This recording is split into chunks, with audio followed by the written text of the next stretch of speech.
जी जनाब, क्या हाल है आपके? अच्छा, कैनेडियन गवर्नमेंट जो है, फेडरल गवर्नमेंट खास तौर पे, वो इस कदर कमिटेड है हाउसिंग मार्केट को दोबारा से ज़िंदा करने में कि वो तरह तरह की पॉलिसीज़ लेके आ रहे हैं। यानी कि अभी उन्होंने जो मॉर्गेज चेंजेस अनाउंस की थी सीएमएससी की हवाले से, जो उन्होंने लिमिट को ऊपर कर दिया, यानी कि पहले 1 मिलियन तक की लिमिट थी, अब 1.5 पे चली गई है, और 30 ईयर्स मॉर्गेज एमोटाइजेशन उन्होंने कर दी है। लेकिन आज जो उन्होंने अनाउंसमेंट की है वो बहुत ही मज़े का खेज है।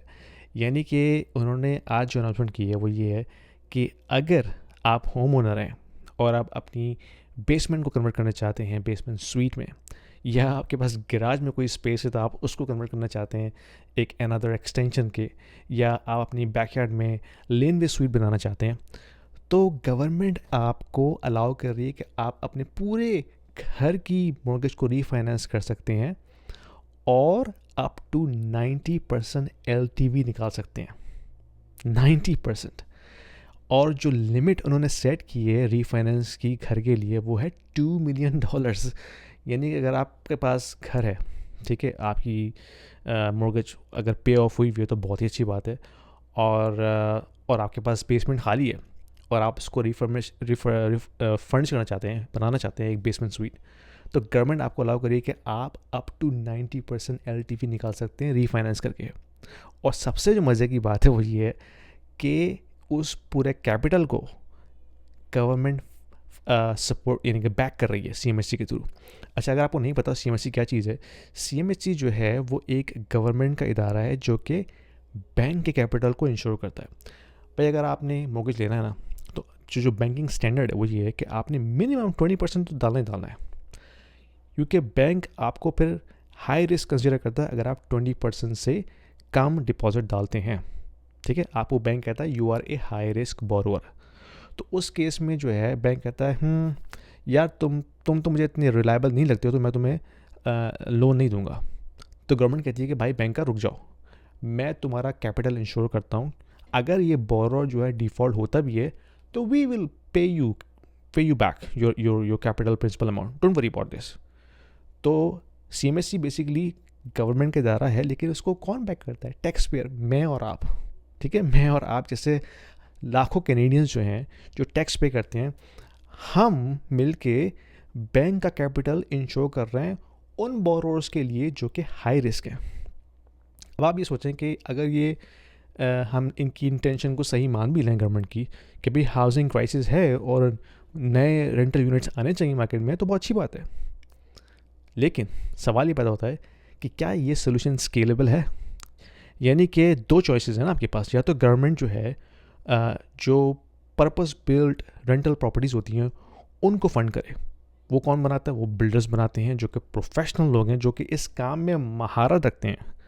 ठीक है, या तो आप उनके साथ काम करें, उनको फैसिलिटेट करें कि वो रेंटल बिल्डिंग्स ज़्यादा से ज़्यादा बनाएं, पर्पस बिल्ड रेंटल बिल्डिंग्स। या आप इन mom and shop home owners को जो है वो रीफाइनेंस करने का ऑप्शन दें।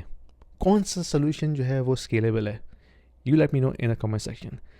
तो वजह इसकी है कि मेरे दोस्तों, इलेक्शन आने वाला है, इनकी जो पोलिंग है वो इस पर बिल्कुल बॉटम पे है, तो वोट लेने हैं उन्हें। तो वो इस तरह की पॉलिसीज़ लेके आ रहे हैं ताकि लोगों को लगे भाई हम तो कैनेडियंस के लिए काम कर रहे हैं और हम फैमिली सिस्टम दोबारा से रिवाइव कर रहे हैं, और हम जो है लोगों को अपॉर्चुनिटी दे रहे हैं कि वो एक अपना हाउसिंग लेटर पे चढ़ें, रेंटल यूनिट्स आएँ। तो ये सारी कहानियाँ वो आपको बेच रहे हैं। लेकिन पॉइंट ये है, this is all election tactics. अगर उनकी नीयत अच्छी होती, they will accelerate the purpose built rental, जो कि नहीं हो रहा, जो कि क्लियरली नहीं हो रहा। एनीवे, पसंद आई वीडियो शेयर कीजिए, लाइक कीजिए और सब्सक्राइब ज़रूर कीजिएगा, क्योंकि मुझे आप जैसे फॉलोअर्स की सपोर्ट चाहिए ताकि मैं कंटिन्यू इन वीडियोस को बनाता रहूं। If you are an investor in the US, in Canada or in Europe and you are considering investing into Dubai real estate market, this video is for you, because we have a platform called Stake which allows you to invest into the residential real estate market and start earning rental income right away without going through a lengthy documentation process or coming up with a heavy down payment.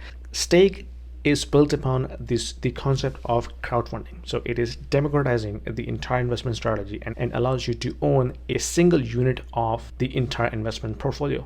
So you don't have to own the entire property, right? You can be part of the pool that can actually own a piece of property. a piece of real estate. So that allows you to start with as low as 2,000 dirhams, and you can slowly ramp up. So as you start investing into it, you can not only own a bit of real estate, but you also get a portion of the rental income on monthly basis. So it's a passive investment strategy, diversifying your portfolio from traditional North American or European markets into Dubai, which is hustling and bustling and growing very fast, and allows you to build your wealth over time. So don't delay. There is a link down there in the description. If you click on this, it will give you free 200 dirhams in your account right away to start with, and you can thank me later.